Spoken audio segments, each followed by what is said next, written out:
I left a party after a stupid prank, and it tore my family apart. For as long as I can remember in my family, almost any time I got up from my seat someone would take it, either to be funny or to claim it as if no one was using it. And as a teenager it literally got to the point I bought my own folding chair so I could pick it up and carry it with me. If I left it where it was, someone would take it and then get mad when I wanted it back. As an example, on a holiday last year I got up from my chair for a moment to help with something and came back to find a kid in it. Then the family berated me for wanting them to move. But I tell them that when a man owns and brings his own chair, he expects to be able to use it. I own a very nice folding chair that's comfortable and easily portable, and I pretty much bring it to any family events because people are always scrambling for chairs. Well, the other day I went to a birthday party for my nephew. Like always I brought my own chair. But at some point I had to use the bathroom, and when I came back my chair was gone. Everyone acted like they didn't know where it was.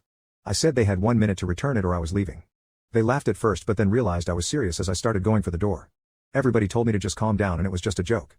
I said I don't care if they think I'm a stick in the mud. I wouldn't be bringing my own chair all the time if other people weren't always taking my seat when I get up. I don't think it's funny, I never did. My brother-in-law then pulled the chair out of where he'd hidden it, and when I got it back one of the legs was bent. I said it was not like this before, and how could he possibly have done this to a metal chair? He said he could fix it and tried to unbend it, but only made it worse. The chair is pretty much unusable now because the leg is warped and I don't want to risk putting weight on it.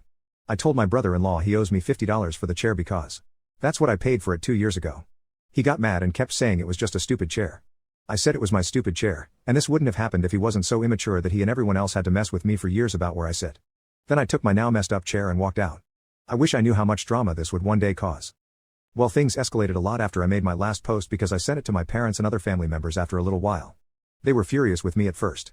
Some even mocked me saying things like, "Oh, watch what you say or do around him. He might just post about it on Reddit." But when they actually read the comments on my post when I made them, they became mortified. My brother-in-law did agree to pay for a new chair and gave me the money I asked for. I bought a better folding chair than my last one and resumed going to family functions. But whenever I was there was this air about some of the family members. They looked at me like I'd sucked all the fun out of the room. My parents had stopped thinking the chair thing was funny, and even scolded a kid for taking my seat when I got up to use the bathroom.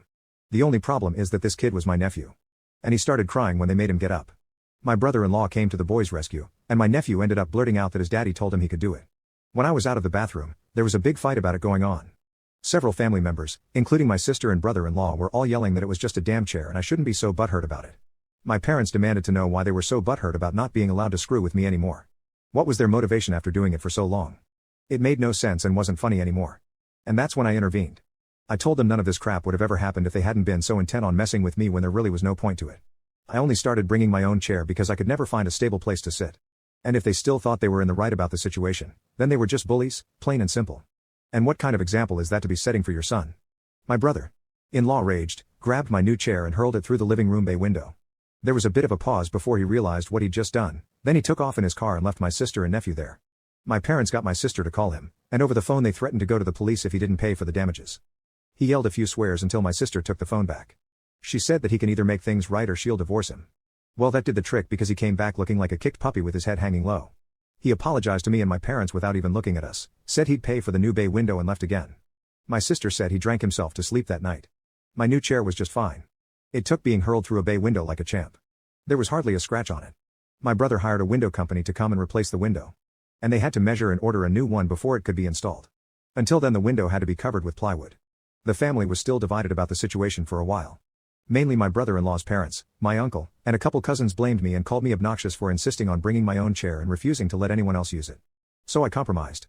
I said that if I had a good designated seat that no one will try to take away, I'll leave my chair in my car. It took 2 more family barbecues before they finally agreed to this. Since then I've left the chair in my car unless there really wasn't enough seating. And that's only happened once since. The problem is that even though they stopped screwing with me, they were still screwing with each other until things went too far. They still like to take each other's seats, but I guess others were following my example because they put their feet down and demanded it stop. It's been going on for decades, and they've had enough. My brother-in-law stayed out of the fight entirely. And hasn't caused any more trouble. But for several family functions a number of people didn't bother to show up. My mother was broken up about it because she loves hosting parties. It took months, but everything more or less normalized again. Without the chair thing going on, some have resorted to other stupid pranks like a little device you hook to a chair that makes farts. They didn't do this to my seat, but did it to a cousin. This cousin got really petty at the next party and let out real farts. He said he ate a whole pack of fiber bars and had eggs for breakfast. It was damn nasty.